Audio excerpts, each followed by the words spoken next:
He's like looking in your eyes, and then I think you see like his face kind of rotting away. Antlers start poking and growing out of his forehead, and then it's like as his like skin rots away, you see like the stag mask. And I think he's going to actually push you and send you flying against the wall of the shower. You should attack her worse. You should like try to kill her. If you're in Darkest Self, I just feel like it's something you would do. You've had quite a Am day. I still in Darkest Self? Well, I don't know. So what do you think? Let's check in on Darkest Self. Like, Did I destroy Sarah? I don't think so. Were you trying to? Well, that's the thing. Is like I really shut her down. Did I destroy her? I don't think so. Because if I didn't, then I'm still in Darkest Self. Yeah, I don't think so. I mean, I think she's kind of okay with what's going on, right? I mean, she. Yeah, I push and send Lilith flying against the wall of the shower, and then I like go and I like pick her up and pin her against the wall, and I think that like parts of my body are rotting away again, and like these maggots and worms and things are crawling out of my wounds, and I think that they start going to her. Get that roll on the table. I'm gonna cut away. Just call that out to me when you have it, so I can be thinking. That's a 4. Ellen, maybe we should just cut to like after school. You getting ready for Yule Ball, possibly, or what do you think? What do you want to be? I mean, she feels tremendously shitty because she was very nasty to people that didn't need to be nasty to, and shat on Margot, who, you know, Ben. Was helpful. Yeah. And Ben's just Ben. But Margot, you know, she is putting together her usual, you know, dour ensemble for the ball for this thing, and is now kind of starting to regret and is trying to think of ways to get out of this. You have a knock on your bedroom door. What? Like, Ellen, honey, it's your mother. Can I come in? Guess so. Well, I just wanted to let you know that your father and I are going to be out of town. We're going down to Lake Tahoe for the weekend, and so we're not going to be here. But that if you need anything, here's the phone number you can reach us at, and we'll also have our cell phones. She kind of like gives you all, you know, gives you this information. And then she says, Are you going to Yule Ball? Yeah. Huh.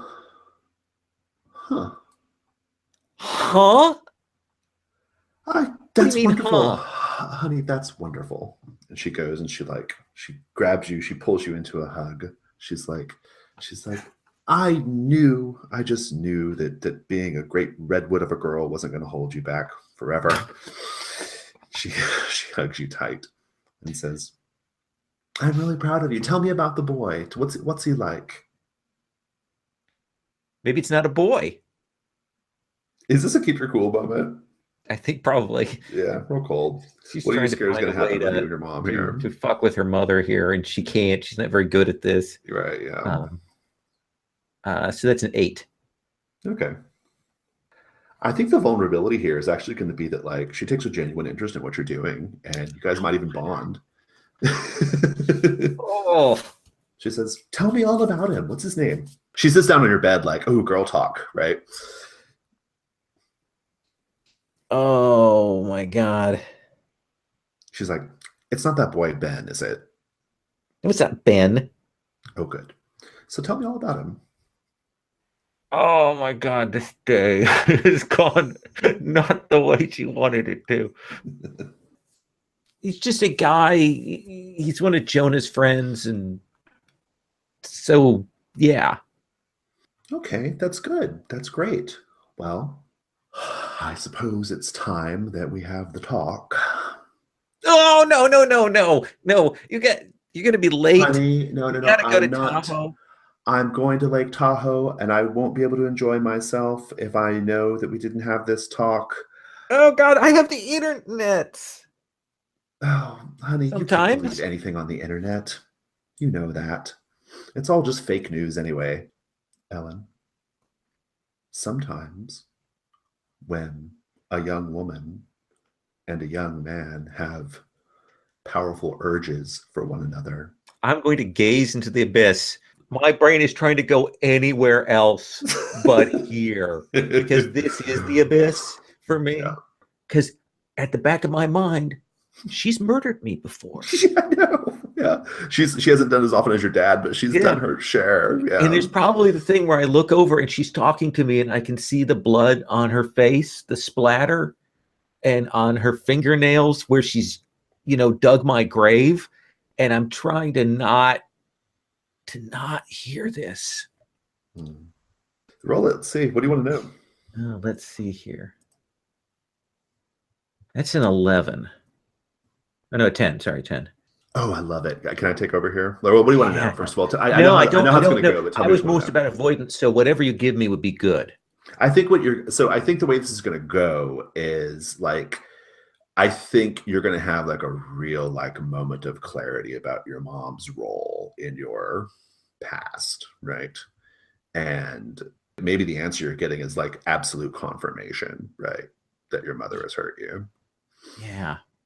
As she's saying this, right? Like, this is what the scene looks like. You are slapped hard in the face, like crack. And she says, sometimes when a young man and a young woman have feelings for each other, well, you want to do things. You know what I mean? By do things, and you are slammed up against the wall and your head like smacks up against the wall. You're not even in your bedroom anymore, up against like the stairway banister, and you crumple down into the ground. And she goes over to the fireplace and grabs a poker, and she says, it's a really exciting time. It's the reason why you're young, but it's also a really, really dangerous time. And then she just raises it up and just slams it into your head. You black out, but you hear her still. She says, sometimes boys will try to take advantage of you, Ellen, and sometimes you may do something that you don't want to do. It's really, really important that, well, first of all, make sure he understands what your boundaries are. And then whack, she hits you again with the poker. And then if you agree and he tries to, well, step over those boundaries, whack again with the poker. And there's just blood spilling out onto the brick of the fireplace. She says, well, if a girl doesn't look out for herself, then a girl's reputation in her community can be pretty bad. And then whack again. And she says, and God forbid you get pregnant. Que scandale. And then just repeatedly again. And you snap out of it and you're in your bedroom sitting on the edge of your bed. She says, so, any questions? No, I don't think so. Good. This is really exciting. I'm so happy for you. Let's cut over to Margot. Margot, what are you doing in the lead up to Yule Ball? I don't think Margot's really doing anything. She's not going to get, she's going to, wear the Hounds of the Moon biker jacket and some black jeans and her Doc Martens and whatever. She and Austin are casual. So, maybe she's just bopping to some music in her room and stuff, waiting for Austin to show up and pick her up while everyone else is having the most intense day ever. She's kind of like, doot, doot, doot. Outside. Nope, that's cool. The sooner we start, the more fun we have. And go down the trailer steps and out to Austin's car and hop in. It's not Austin. Whoa, okay. Like a big, stretched old lady Cadillac, right? Like Margot's like halfway down the 3 steps, and she's like, "Whoa!" It's Sister Mary Edward Price, and the window rolls down, and she says, "Hey, Margot. Hey. I hope you don't mind me checking in on you like this. Well, I actually came to talk to your mother, but since you're here, she's at work. Oh, we should also point out that like our trailer homes, you would have like gone down to like just to orient ourselves appropriately. Like you would have just, this would have been just like right outside your window, right? Like that you would have heard it and gone out. She says, well, I accidentally laid on the horn. I'm sorry. I wasn't trying to get your attention. But Oh, that's all right. Everyone can know you're here now. now that you're here, well, I don't want to ruin your Yule Ball, but I was wondering if maybe you wouldn't mind going to get a milkshake with me just for a minute. I'll get you back in time for your beau to come escort you. Austin's going to be here in like 10 minutes. She's like, I don't think we need to worry about Austin. He's my date. I'm not going to ditch out on him. She's like, he might have had a change of plans. What do you mean? I'm kind of walking up closer to the car, starting to get a more aggressive posture. She's like, honey, just get in. I'm going to go up to the driver's side and crouch down and kind of lean in a bit closer. What do you mean Austin might not make it? And then I'm going to also take a really deep sniff because I want to see what she smells like and also know her smell so I can... You inhale deeply and something hits you like a Mack truck, like pow, physically like causes you to fall back and collapse on your back. You're going to take 2 harm. She says, sorry about that. And she indicates like a little bundle of like herbs hanging from her rear view mirror. She says, Wolfsbane. Well, I'm sure as hell not getting in the car with you if you got that shit hanging up in there. She says, Margot, I just want you to know that that you're coming for me. You already told me that. Remember? No. I'm coming for you because I care about you, Margot. I'm coming for you because I want you to know that this condition that you're currently suffering from doesn't have to be the end. It doesn't have to be final. We can fix it. Do you understand that? We can fix it. Maybe some of us don't want to be fixed and don't think we're broken. Maybe you're the one who's screwed up. Think about that. How many people have you killed? Huh? Maybe I am, but I only have to answer to one person. That's not what I've heard. Believe what you want. I'm trying to help Mercy Falls. I'm No, trying to help you. I'm trying to help Ellen. I'm trying to help all of you. I tried to help Serena. And what happened to Serena? I want to keep her cool. Yep. What are you hoping will not happen here? I'm hoping I don't hear that she dusted Serena. In terms of like the keep her cool, what are you keep her cool? Worried about? Like you reacting, wolfing out, or? Yeah, I probably don't want to get. I'd rather wolf out later at the dance before it, because it'll just ruin the whole ensemble. Yeah. Give me a cold. So 7-6 with -1 on the cold. So I miss. You're still like on your back, right? Yep. And she gets out of the car and she shuts the door. And I'm like backing away. She's keeping up with you and she kind of kneels down. She's not a big woman, right? Like you could overpower her easily. And she says, Marco, I want you to know this is not personal. I want you to know that the things I do, sometimes you got to crack a few eggs to make an omelet. Any chef will tell you that. That's the same thing all the adults say before they do something horrible to one of us. She puts her hands on your mouth. She's got something in her hand, right? A little vial of something, a silvery liquid. She says, this is only going to hurt a little bit, but in the end, your soul will feel all the better for it. And she just pours it in your mouth. And agony, terrible, terrible agony. You're up to 4 harm. And now we go to Jonah and Lilith. A missed roll, right? Yep. It goes badly. It goes really badly. I think you intended to hurt Lilith. I think you intended to hurt her pretty badly, but you do worse than that. You murder her. You murder her bad, like really bad. You even have a little bit of Thomas flowing through you, like that level of like anger and hatred, right? Just describe it. End Lilith right now. As I have her against the wall, and all these like bugs are crawling out of my like worms and like maggots and stuff are crawling out of my wounds and crawling onto her. I think that I am just like choking her. And I think I just choke her out. Lilith, what are you thinking while this is going on? Fuck Thomas. You don't blame Jonah. That's interesting. I think that what happens, like, as this is happening and as like the life is fading out of Lilith, Jonah just says, "Justice."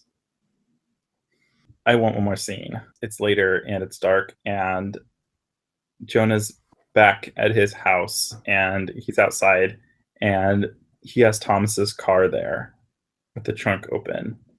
And I think there's like some song playing or something like you would expect at the end of an episode of some show. And he puts like a bucket of mud in the back trunk. It's got like saran wrap over the top of it. Okay. To keep it from spilling. And then he puts another one in, and then he like throws in the stag mask and like shuts the trunk. And like as the music is playing, he like looks over and there's like Ben's window is lit up.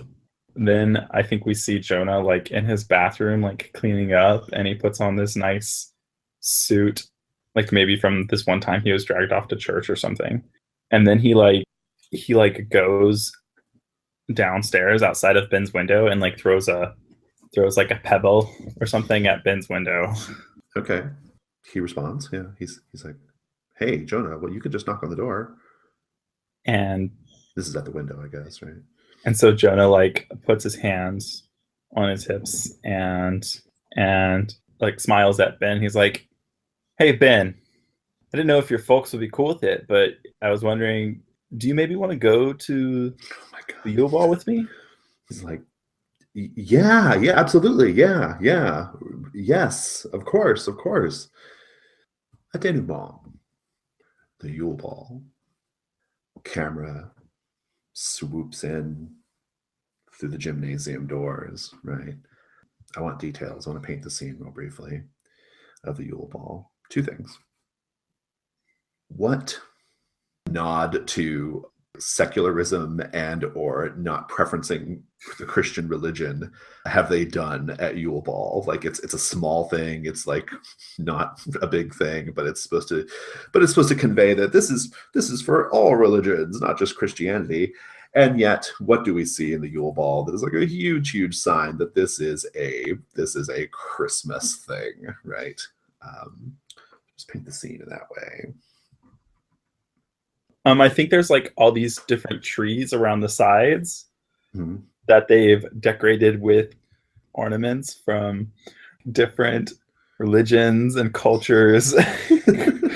It's very obvious what they're doing. It's like a Kwanzaa it's tree. Not even like they mix them together. It's like, here's the Jewish tree. Right. As if those other faith traditions have a Christmas tree. Exactly. Yeah. That's good. Yeah. I think it's probably like because probably the gym maybe is also used by grade schoolers for like Christmas things and stuff. They're probably like those posters, homemade posters by grade schoolers that this is what Kwanzaa is, and then Right, they cut out shit and post it on there with glitter, and those are up on the walls like science fair things all over the place. I love it. And made all the chaperones dress up like a different holiday person or something. Okay, I'm into it. Especially if there are animal head costumes around then, like for Easter bunnies and stuff. Yeah. From all the school plays, they're just like, lots of this animal will head drive. masks. A menorah set up somewhere, whatever the appropriate number of lights would be at this point. A menorah surrounded by tons of Christmas trees and Yep. snowmen, right? Yeah. It's like a suburb I used to live in was very much like that. Yeah. As the students are filing in, we hear rocking around the Christmas tree, da da da da da da da. Right? Give me the Christmas. Give me the like over the top Christmasness of Yule Ball. Fake snow is falling down from the rafters on the Awesome. dancers, of course. Love it. They've got this huge gingerbread house on a table, but like also there's like a gingerbread manger. Candy baby Jesus. Gumdrop baby Jesus.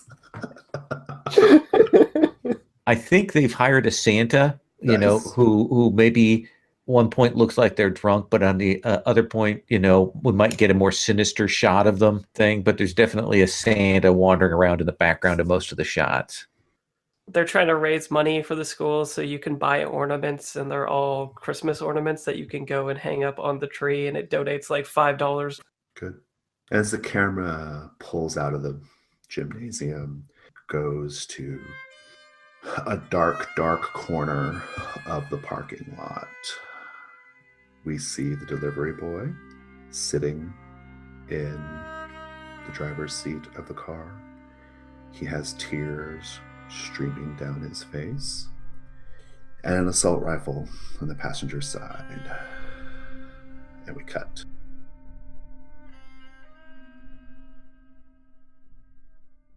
Hello, listeners. We hope you're enjoying Monsterhearts Memories of Mercy Falls. As it turns out, there are a number of costs associated with producing pocket-sized play, including various hosting fees, online services like Dropbox, and editing. You can help defray those costs by supporting the Gauntlet on Patreon. A $2 pledge goes a long way toward keeping the lights on at Pocket-Sized Play, and you won't just be supporting the show. You'll also get exclusive early access to each new Pocket-Sized Play series in its entirety that we produce. So head over to patreon.com/gauntlet and support this show today. Thanks.